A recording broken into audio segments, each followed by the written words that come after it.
चीनी और फर्जी लोन ऐप्स को लेकर के आए दिन शिकायत दर्ज की जाती रहती है। इन ऐप्स की वजह से लोग अब अपनी जीवन लीला समाप्त करने में जुटे हुए हैं। एक ऐसा ही भोपाल और बेंगलुरु में हुआ है यह हादसा, जहां लोन रिकवरी के लिए इतना दबाव बनाया गया कि भोपाल में एक परिवार ने जान दे दी, तो वहीं बेंगलुरु में छात्र ने आत्महत्या कर ली। आपको इससे जुड़ी एक रिपोर्ट दिखाते हैं।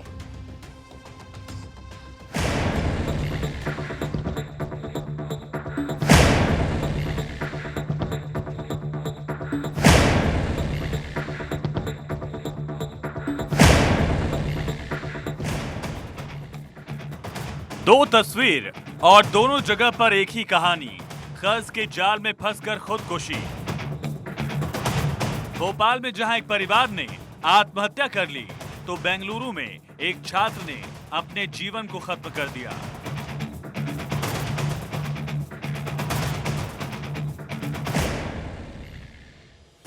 दोनों की खुदकुशी के पीछे है ऐप। दरअसल भोपाल में ऑनलाइन ऐप के जाल में फंसे एक दंपत्ति ने अपने दो बेटों को जहर देकर मार डाला और फिर खुदकुशी कर ली। तो बेंगलुरु में चाइनीज लोन ऐप के एजेंट से परेशान होकर 22 साल की स्टूडेंट ने फांसी लगाकर आत्महत्या कर ली है।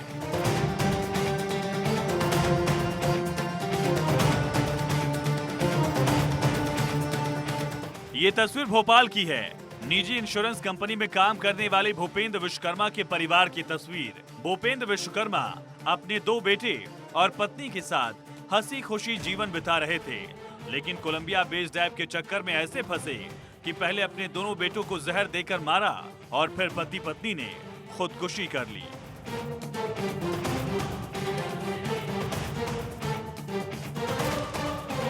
आज बिल्कुल अर्ली मॉर्निंग हमारे पास डायल 100 के माध्यम से सूचना आई कि एक परिवार में पति पत्नी और दोनों बच्चे, इनका सुसाइड हुआ है। तस्दीक करने पर पता चला कि जो बच्चे हैं वो सल्फाज खाने से उनकी मृत्यु होना समझ में आ रहा है और पति पत्नी जो है वो पंखे से फांसी लगाकर लटके हुए पाए गए। एक सुसाइड नोट भी मिला है जिसमें ये लिखा है कि इनके ऊपर काफ़ी कर्ज हो गया था, जिसको चुकाने के लिए इन्होंने ऑनलाइन जॉब और ऑनलाइन ऐप्स का माध्यम इस्तेमाल किया। और ये लोग रियलाइज़ नहीं करते कि उस समय उनके कॉन्टैक्ट लिस्ट वगैरह कॉम्प्रोमाइज़ हो जाते हैं, गैलरीज कॉम्प्रोमाइज़ हो जाती हैं, जिसको यूज़ करके लोन ऐप्स ने जो है इनको एक्सटॉर्ट करना शुरू किया, जिससे परेशान होकर संभवतः यह कदम उठाया गया है। मामला भोपाल के रातीवर थाना क्षेत्र के नीलबड़ इलाके का है। पुलिस को मौके से सुसाइड नोट भी मिला है, जिसमें खुदकुशी के बारे में लिखा है। समझ नहीं आ रहा क्या करें। पता नहीं हमारी इतनी प्यारी छोटी सी फैमिली को किसकी नजर लग गई। अपने परिवार के लोगों से हाथ जोड़कर माफी मांगना चाहते हैं। एक गलती की वजह से हमसे जुड़े सभी लोग काफी ज्यादा परेशान हुए। अप्रैल में मेरे व्हाट्सएप पर एक मैसेज आया, इसमें ऑनलाइन काम करने का ऑफर था। यही मैसेज दोबारा टेलीग्राम पर आया।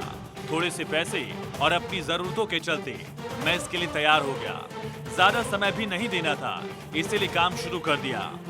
शुरू में थोड़ा फायदा हुआ, लेकिन धीरे धीरे दलदल में फंसता चला गया। जब भी थोड़ा सा मिलता मैं उस काम को करने लग जाता। आगे जाकर लोड इतना ज्यादा हो गया कि अपने काम के साथ इस काम में लगे पैसों का हिसाब नहीं रख पाया। इन पैसों का इस्तेमाल घर पर बिल्कुल नहीं कर पाया। काम का दबाव बहुत ज्यादा बढ़ गया। मुझे मैसेज आने लगे कि ऑर्डर पूरा करो, अपना कमीशन निकाल लो। लेकिन एक दलदल था ये, जहां से निकल पाना मुश्किल था। अब सारे पैसे खत्म हो गए तो कंपनी वालों ने लोन का ऑफर किया। सिविल खराब होने के बावजूद मुझे लोन मिलता चला गया। उन पैसों को भी मैं पानी की तरह कंपनी में ही लगाता चला गया। काम शुरू करने से पहले मैंने ई कॉमर्स कंपनी की वेबसाइट चेक की थी। कंपनी टीआरपी के लिए काम करवाती है, जो कोविड के बाद 2022 में कोलंबिया से शुरू हुई थी। यह सब देखकर मैंने काम शुरू किया, लेकिन पता नहीं था कि इस मोड़ पर आकर खड़े हो जाएंगे कि कोई रास्ता नहीं बचेगा। ऐप के जरिए कर्ज देने के नाम पर ऐसे ही फंसाते हैं और लोगों के मोबाइल को हैक कर लेते हैं। भूपेंद्र के साथ भी कुछ ऐसा ही हुआ।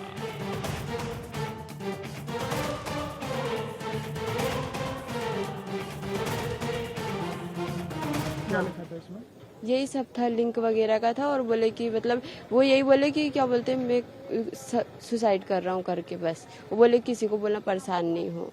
उनके पास नहीं था क्योंकि ये हैक हुआ था ना, तो ये पुलिस में जमा था मोबाइल उनका पहले से।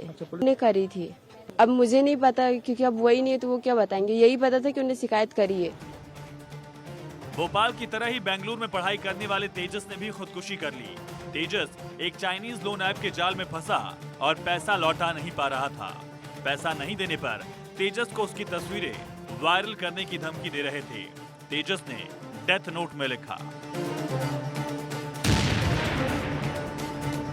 माँ और पापा, मैंने जो कुछ भी किया उसके लिए मुझे माफ करना। मेरे पास इसके अलावा कोई विकल्प नहीं है। मैं अपने नाम पर लिए गए लोन का पेमेंट करने में असमर्थ हूँ और ये मेरा अंतिम निर्णय है। अलविदा। लोन के नाम पर फ्रॉडबाजी पिछले कुछ दिनों से तेजी से बढ़ी है। चाइनीज ऐप से लोन देने वाले लोगों की मजबूरी का खूब फायदा उठाते हैं और छोटी सी रकम ट्रांसफर कर अच्छी खासी ब्याज की वसूली करते हैं।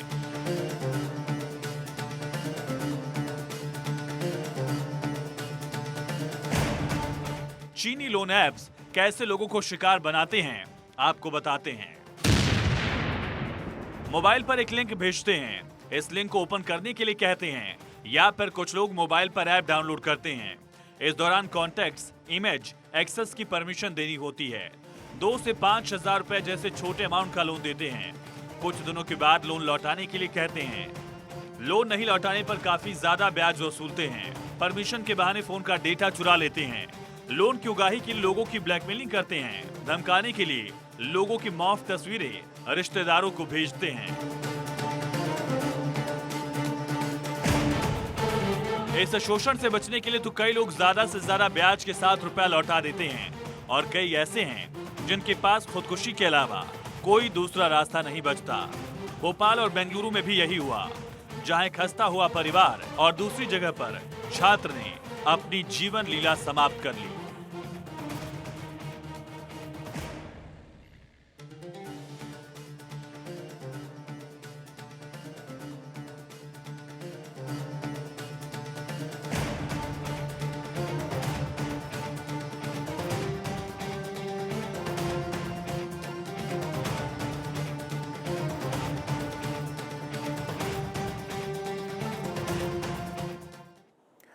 देखिए, चीनी लोन ऐप से आजकल काफ़ी लोग परेशान हैं और ऐसे में आज आपको इन ऐप से बचने के बारे में कुछ इन्फॉर्मेशन देते हैं। देखिए, किसी भी ऐप से लोन लेने से आप बचें। बैंक या अधिकृत संस्थानों से ही आप लोन लें तो बेहतर रहेगा। अनवेरिफाइड ऐप से केवाईसी आप कभी भी शेयर मत कीजिए।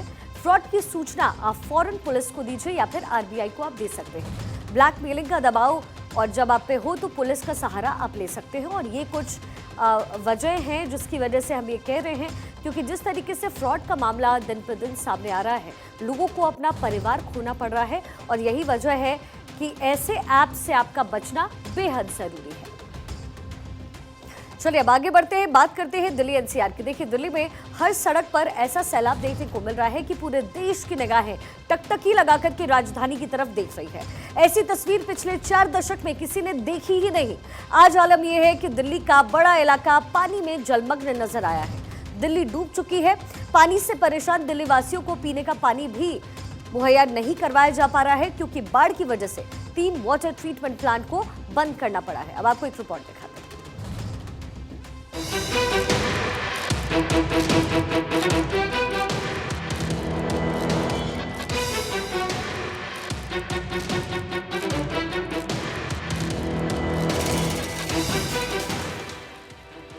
यमुना हुई विकराल, दिल्ली में आफत काल।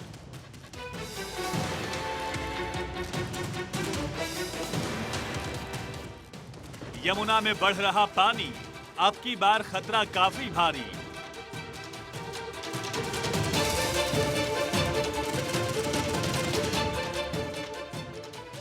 पैंतालीस साल बाद देश की राजधानी हुई पानी पानी।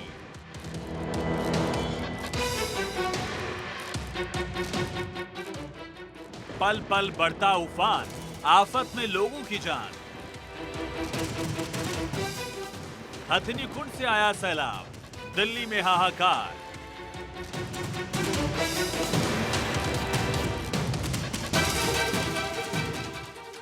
तस्वीरें एक बार फिर से दिल्ली के पानी पानी होने की कहानी बयां कर रही है। तस्वीर एक बार फिर से 1978 की बर्बादी को तरोताजा कर रही है। 5 साल की उम्र में देखा था 1978 में, तो छोटा सा ट्रक के ऊपर देखने आए थे यहाँ पे बाढ़। आज हो गए 50 ईयर्स का हो गया हूँ। आज देखिए, उसके बाद आज देखिए मैंने ये दिल्ली में यमुना उफान पर है, हालात बेकाबू हैं, चारों तरफ से मुसीबत है। आफतों के सैलाब में लाखों दिल्लीवासी फंसे हैं। 45 साल बाद की त्रासदी याद आ रही है। हर तरफ पानी ही पानी है। लाल किला हो या फिर ITO, सड़क, मेट्रो हो या फिर बड़े बड़े दफ्तर, चारों तरफ पानी की मार पड़ी हुई है। दिल्ली में यमुना ने जमकर तबाही मचाई है और बाढ़ से दिल्ली के कई इलाकों में पानी भर गया है। निचले इलाके तो बाढ़ से प्रभावित हैं ही, अब सेंट्रल दिल्ली में भी काफ़ी पानी आ चुका है। आप देख सकते हैं कि तस्वीरों में कि क्या हालात है। ये दिल्ली का पुरानी दिल्ली रेलवे स्टेशन और सिविल लाइन की तरफ ये पूरा रास्ता जाता है और क्या